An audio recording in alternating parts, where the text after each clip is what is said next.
정치권의 생생한 목소리를 전하는 1번 지원장입니다. 한일 연맹 의원 소속 여야 의원들이 지난주 스가 요시히데 일본 총리와 만남을 가졌죠. 한일 의원 연맹 회장을 맡고 있는 더불어민주당 김진표 의원과 함께 얘기 나눠보도록 하겠습니다. 안녕하세요. 안녕하세요. 한일의원연맹 회장 자격으로 이제 2박 3일 다녀오셨죠, 일본에. 네. 예, 스가 요시히데 신임 총리 만나셨는데 한 30분 정도 만나셨다고 들었습니다. 가시기 전에 기대했던 성과들이 있을 것이고 실제로 이제 만나고 와서 어느 정도 이렇구나 이렇게 생각하시는 게 있을 텐데 어떻게 평가하십니까? 네, 일본의 정치권, 정치 지도자들이 지금 도쿄올림픽이 또 임박했고 예.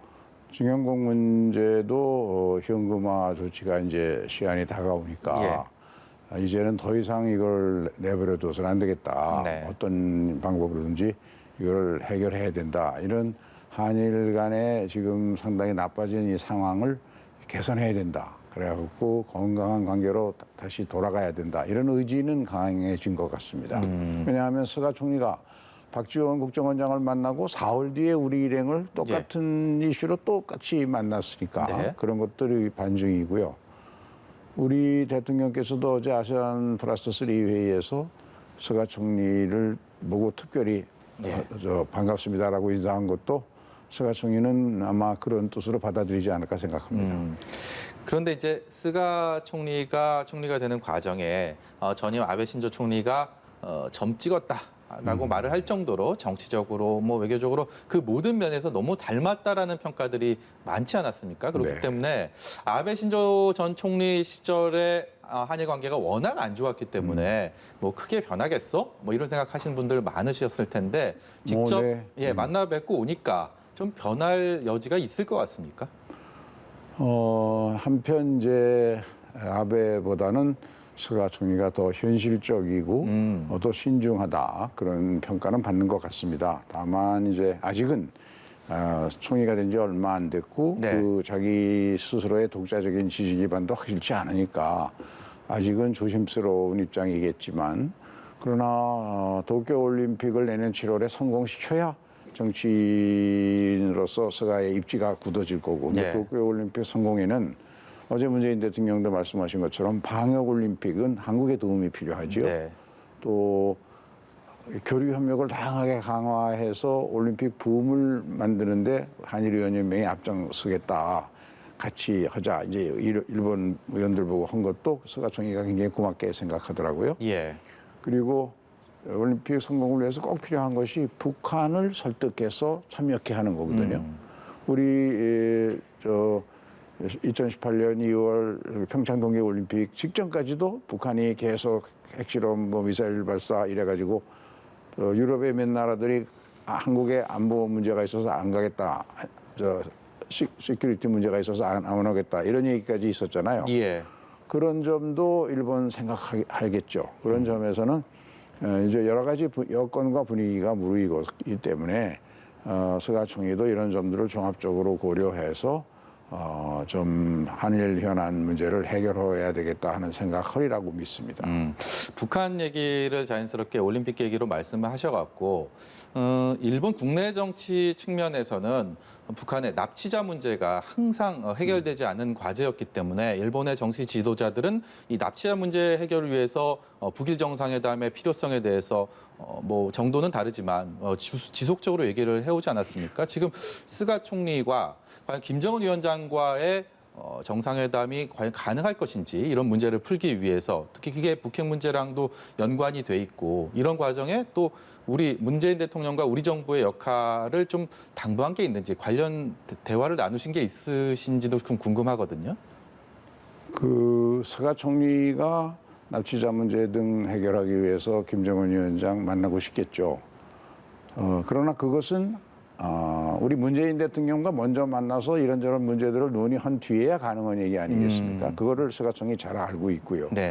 그런 점에서 제가 스가 총리께 가급적 빨리 문재인 대통령과 만나서 모든 문제를 허심탄회하게 털어놓고 소통하실 필요가 있다. 그랬더니 잘 알겠다 하는 식으로는 받아들이더구만요. 뭔가 개선의 여지는 분명히 이전과는 달라 보입니다. 조금 분위기가 들어보니까. 달라진 것 같습니다. 예. 특히 이렇게 박지원 국정원장도 그렇고 뭐 말씀하셨던 것처럼 문재인 대통령 아세안 플러스3 화상회의에서 스가 총리를 이렇게 특별히 더 챙겨주는 발언을 한 부분도 그렇고 지금 저 의원께서 직접 가서 스가 총리와의 이런 대화를 나눈 부분도 그렇고 최근에 이제 한일 관계 개선을 위해서 우리 정부, 우리 여권 관계자들이 이렇게 손을 많이 내미는 모습들이 유독 눈에 띕니다. 그야말로 스가 정부, 스가 총리와는 한일 관계 개선에 있어서 좀 필요성 아니면 여기에 대해 개선 여지가 분명히 있다라는 이런 판단이 내려졌기 때문이다 이렇게 봐도 되겠습니까? 일본을 위해서도 그렇고 네.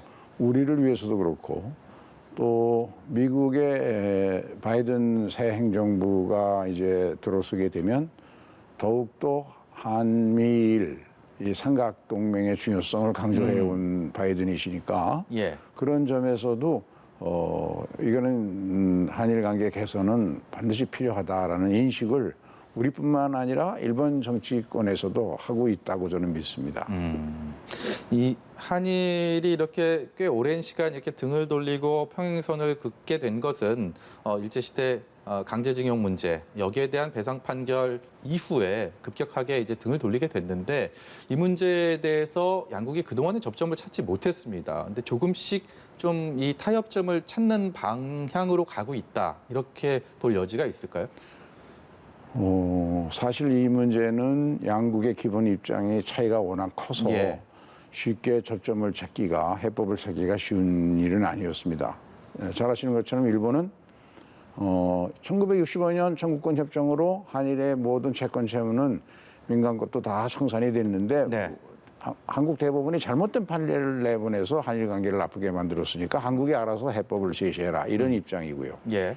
우리는 또 그것은 일본 정부에다 대고 추가 배상을 하는 게 아니고 청구권 협정을 우리도 잘 지켰고 우리 스스로 청구권 배상액은 3억이지만 우리는 6억 불에 상당하는 돈을 16만 명 그 징용공 근로자들에게 보상을 해줬다. 그 네. 사람들은 대법원에 재판 청구한 게 아니다. 다만 그 보상을 안 받고 이 고용기업인 일본 기업이 불법 행위에 대해서 보상 청구를 별도로 한 사람들이 있는데 그것은 우리 대법원이 보기에는 세계 어느 나라에서나 천부적 인권으로 고용주가 잘못한 불법 행위를 하면 그거 보상 청구하는 것 그것을 인정해 준 것인데 네. 이것에 대해서 일본 정부가 너무 민감하게 정부의 입장에서 일본 기업이 피해를 받으면 보복하겠다 이런 식으로 너무 과민 반응하는 거 아니냐 이게 네. 이제 우리 입장이죠. 네. 그런데 이제 외교라는 게 늘 그렇습니다만 자기 입장만 고집할 수가 없는 상황이 오니까 네. 제가 권한 것은 최대한으로 양보안을 각국이 만들어서 접근해 보고 타결이 될만 하면 타결해버리고 그러나 그렇지 타결하기가 힘들다. 타결을 힘들게 만드는 것은 그동안의 이 한일 갈등으로 인해서 양국의 국민 감정이 서로에게 아주 안 좋습니다. 그렇죠. 이런 상황에서 정치 지도자들이 결단을 내리기가 쉽지 않잖아요. 예. 그러면 최대한 좁혀놓은 상태에서 더 악화되지 않게 관리하면서 봉합시켜놓고 그 이슈는 예. 나머지 타결 가능한 것들이 있지 않냐. 예. 화이트리스트라든가 또 WTO 제소라든가 그밖에 동경올림픽 지원 문제라든가 네. 코로나19 협력 문제라든가 이런 것들을 먼저 해결하고 동경올림픽이 잘 끝나면 저절로 징용공 문제들을 위한 해법도 만들어질 거다. 이게 이제 제 생각이고 그걸 그렇게 권했는데 많이 공감들 하시더라고요. 예. 그런데요, 우리 국민 정서는 반일 감정 워낙 뿌리 깊게 오래돼 왔기 때문에 굳이 뭐가 아쉬워서 일본이랑 이렇게 친하게 지내려고 하느냐 뭐 이런 말씀하시는 분들 많거든요. 이게 뭐 정치적으로 외교적이란 이런 부분이랑은 조금 또 별개의 그런 시선이기도 한데 거기에 대해서 어떤 말씀 해주시겠습니까? 사실은 지난 몇십 년간 한일 양국의 정치권이 국내 정치적 목적으로 반일 감정 또 혐한 감정 이런 거를 부추겨온 측면이 있지요. 그래서 저는 정치권이 이제는 그걸 자제해야 된다. 더 이상 이걸 국내 정치로 이용해서는 안 된다. 왜냐하면 한국과 일본이라는 것은 가장 가까운 지리적으로 가장 가까우면서 경제적으로도 밀접하게 연결돼 있거든요. 게다가 동북아 평화 협력을 위해서 특히 미국과 중국의 전략적 경쟁이 심화되고 있는 국제 정세 하에서 바이든 신행 정부가 강하게 한미일 동맹을 강조하고 요청하는 이런 예. 여러 가지 상황을 종합해 보면 이런 식으로 나쁜 관계는 서로에게 굉장히 불리하고 특히 우리 경제에도 많은 나쁜 영향을 주니까 그런 점에서는 국가를 경영하는 지도자의 입장에서 정치권 입장에서는 이걸 풀고 가는 노력을 해야죠. 네. 이제 내년 7월로 예정이 돼 있습니다. 도쿄올림픽 계기로 이제 한일 관계 개선의 전기가 마련될 것인지 관심인데, 일본이 최근에 이제 후쿠시마 원전 오염수를 방류를 하겠다라는 입장을 밝히면서 이게 우리가 가장 옆에 있는 나라다 보니까 여간 신경 쓰이는 게 아닙니다. 이 부분은 어떻게 봐야 되겠습니까? 일본 입장은 IAEA가 인정하는 방법대로 또 IAEA의 검증을 완전히 거쳐서 전혀 해가 없는 정상적으로 가동하는 원자력 발전소에서도 어느 나라나 내보내는 것보다 더 옅은 그런 오염수를 내보내겠다 그렇게 네. 만들어서 장기간에 걸쳐서 당장 하겠다는 건 아닙니다. 네. 결정은 어떻게 하든 한 2년 뒤부터 하겠다는 이야기인데 제가 이런 건의를 일본 사람들에게 했습니다. 일본 정치인들에게. 그것을 아무리 일본 말이 옳다 해도 맞는다 해도 일본 혼자 그걸 일본 혼자서만 주도적으로 해버리면 이웃 나라가 승복 못할 거다. 네. 이것은 환경 문제인 인류 전체의 문제니까 비록 천재지변으로 비롯된 것이지만 이거는 국제 환경 단체나 환경 전문기관, 유엔사나 환경기관 이런 곳에 의뢰를 하고 네. 거기에서 전문가들이 인접국가, 우리나 중국 인접국가 전문가들과 함께 모여서 투명하게 확인하고 그 절차대로 움직여진다는 것을 해줘야만 일본 정부가 일본 국민들을 먼저 설득할 수 있는 유일한 방법은 그거밖에 없다. 그래야 우리도 우리 국민을 설득할 수가 있고 예. 그런 이야기를 나눴고 공감을 많이 하더라고요. 마지막으로 국내 정치 얘기 한 말씀 여쭤보고 싶은데요. 좀 뭐 원내대표를 지내시고 또 5선 중진 의원으로서 최근에 국내 정치 이슈의 거의 대부분을 뭐 추미애 법무장관과 윤석열 총장의 갈등 구도가 거의 막 휘감고 있는 것 같습니다. 국민들이 느끼는 피로감도 상당한 것 같고요. 이 부분 어떻게 보고 계시는지 어떤 네. 해법을 찾아야 된다고 보시는지 여쭤보겠습니다. 두 분 다 문재인 대통령에 의해서 임명된 법무장관이고 검찰총장이죠. 그리고 이 문제는 소위 검찰개혁의 방법론을 놓고 일어난 갈등이고요.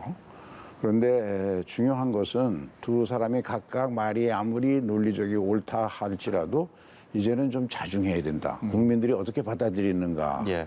그것이 문재인 정부의 검찰개혁을 성공시키는 방법이다. 좀 더 자중해야 된다는 정세균 총리 말을 저도 지지합니다. 네. 오늘 말씀 여기까지 듣도록 하겠습니다. 지금까지 한일의원연맹 회장 맡고 계시는 더불어민주당 김진표 의원이었습니다. 고맙습니다. 감사합니다.